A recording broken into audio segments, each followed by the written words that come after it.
La France et le mur bleu n'ont jamais été aussi fiers, aussi bien représentés que par la cassée. Aujourd'hui, on va pouvoir faire cette interview en français. Mon cher Riyad, puisque c'est toi que j'accueille pour débrief de cette map, déjà, félicitations. Qu'est-ce que ça fait comme ça à chaud? À chaud, ça fait plaisir. Même si bon, il y a eu 2 victoires aujourd'hui. Voilà, on a vu venir le truc, mais non, franchement, ça fait plaisir. Ouais, puis c'était la première map. Forcément, on le sait, il fallait pour l'image gagner tout le BO, etc. Ouais. Mais après la première map, est-ce que vous êtes arrivé sur Bind en mode c'est que du bonus en fait? Honnêtement, pas vraiment. En tout cas, moi, carrément, je savais. Alors, inconsciemment, je savais qu'on était qualifié, mais on a joué la map pour jouer la carte. Full tryhard. Ouais, c'est ça. Okay. On travaille nos trucs et voilà quoi. Ok, on est resté donc dedans jusqu'à la fin du match. Shin, c'est très difficile pour moi de t'expliquer à quel point je suis contente de te voir là. Je pense que tu t'en doutes. Tu as eu un très bon début de carrière chez Cassé, notamment avec un très bon début dans la Ligue française. Mais on le sait, tu as eu une saison compliquée l'année dernière. Comment est-ce qu'on n'arrête jamais d'y croire? Comment est-ce qu'on se dit qu'on peut revenir et être là au top 4 de l'Europe? Évidemment, la compétition, c'est quelque chose qui pousse, même si tu es dans l'échec. Et je pense que l'échec, justement, il n'y a pas de compétition sans échec. Et je pense que ça fait ce que plus ou moins je suis maintenant. Et ça m'a plus boosté qu'autre chose. Je savais que la saison dernière, c'était une saison un peu tendue et je dirais qui n'a pas forcément existé, même si j'ai appris beaucoup de choses. J'ai décidé d'avancer sans vraiment y en prendre compte et c'est une toute nouvelle année avec tout, sauf Zeich évidemment qui était l'année dernière, mais c'est des nouveaux joueurs, des nouveaux coéquipiers, nouveaux coachs. Donc, on part de zéro quoi. Exactement. Une très belle nouvelle mentalité, on le sait, tu es très proche de ta famille. Alors moi je voulais te demander comment est-ce que ça se passe ce déménagement à Berlin pour la saison régulière. Tu le vis bien? Est-ce que c'est un peu difficile parfois pour toi? C'est un peu dur, après évidemment j'ai déjà vécu ça l'année dernière, mais là l'année va être plus longue. C'est sûr que c'est un peu c'est difficile de pas voir ses proches.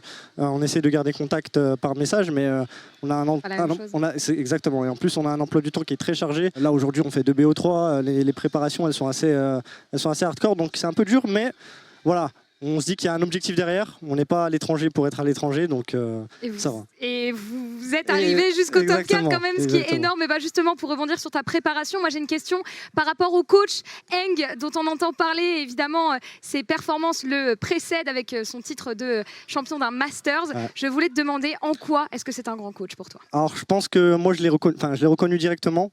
Déjà, dans la façon dont le roster a été fait, je pense qu'il y a eu une volonté de faire quelque chose déjà de sain, de correct. Ça n'a pas été fait prendre des joueurs aléatoirement et tout. Donc, tu sens déjà que quand tu rejoins ce projet, ça a été fait d'une bonne manière. Après, maintenant, par l'apprentissage, évidemment, je ne peux pas tout dire. Mais, bien sûr. Mais il y a un peu je dirais cette rumeur, cette réputation de faire des gros blocs de scrim. Alors évidemment, c'est vrai. Ah oui, c'est vrai. Mais c'est pas quelque chose qu'on fait dans le vide. C'est pas du temps perdu. Il y a une préparation. On va dans un sens avec l'identité de l'équipe. Et c'est à là qu'on voit, je pense, un coach qui fait bien les choses. Un autre qui peut juste coacher. Ouais, vous le voyez pas comme une corvée. Vous arrivez à voir cette progression malgré l'énorme charge de travail. Je pense que le fait d'avoir des rookies et des jeunes joueurs, ça aide. Parce que tu peux leur dire ce que tu veux, tu peux leur dire ce que tu veux, ils vont le faire. Tu vois. Donc ça aide beaucoup et surtout ils ont faim. Donc non, tout le monde le prend comme au contraire, c'est de l'amusement. Et la marge de progression qu'on a eue depuis le début de l'équipe, elle est vraiment folle. Et surtout dernièrement. Donc, c'est ce que j'allais te demander, une grosse envie d'apprendre finalement de la part de toi et de tes teammates? Je pense, il y a 3 joueurs quand même qui font leur première année en VCT. Donc Narrate, Martin et Tomasi. Qui étaient 3 duellistes. Et Magnum qui a, je pense, qui a le plus d'expérience dans le T1 en tout cas, qui était chez Fnatic. Et pas en tant que lead au final. Mais pas en tant que lead. Mais pas en tant que lead. Mais je pense que ça aide aussi. Le fait que ce soit un nouveau leader, ça, je pense qu'il a une vraie envie d'apprendre et de s'améliorer.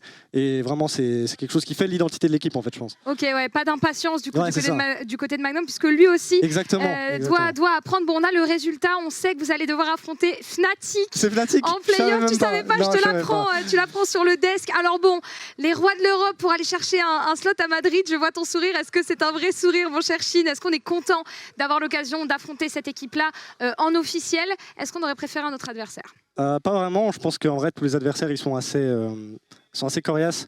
Peut-être Heretics qu'on aurait peut-être préféré, mais ça veut rien dire finalement. Et je dirais même que c'est mieux pour nous de jouer une équipe comme Fnatic pour l'expérience, parce qu'avant tout c'est le kick-off. Il y a 2 places pour Madrid, mais en tant que jeune équipe, c'est quand même important de gagner beaucoup d'expérience dans un tournoi comme ça. Et de jouer une équipe comme Fnatic, ça va nous apporter beaucoup. Rien à perdre, tout à gagner Exactement. du coup sur ce match. Un slot à Madrid à perdre. Mais, oui, mais bon, on est déjà là. On va pas y aller en tant que perdant. En tout Évidemment, je me doute bien avec cette mentalité qui vous définit. Mon cher Shin, tu es supporté tous les jours, suivi par cette communauté du Blue Wall, peut-être l'une des plus grandes fanbases d'Europe. Donc je te laisse la parole. Est-ce que tu as quelques petits mots pour eux? Alors évidemment, j'en ai. Merci pour tout le soutien. Déjà, bon, je me répète, mais l'année dernière, c'était vraiment dur et toujours du soutien inconditionnel de la part de tout le monde, malgré la saison qui était vraiment pas à la hauteur de vos espérances. Donc déjà merci pour ça et encore merci de nous soutenir avec cette nouvelle équipe. On en a besoin et je pense que ça aide aussi beaucoup l'équipe d'avoir autant de support et je dirais que merci et merci à la meilleure fanbase du monde. Des remerciements, de l'humilité. Merci beaucoup Shin pour ton temps. Je suis tellement contente pour toi mon frère.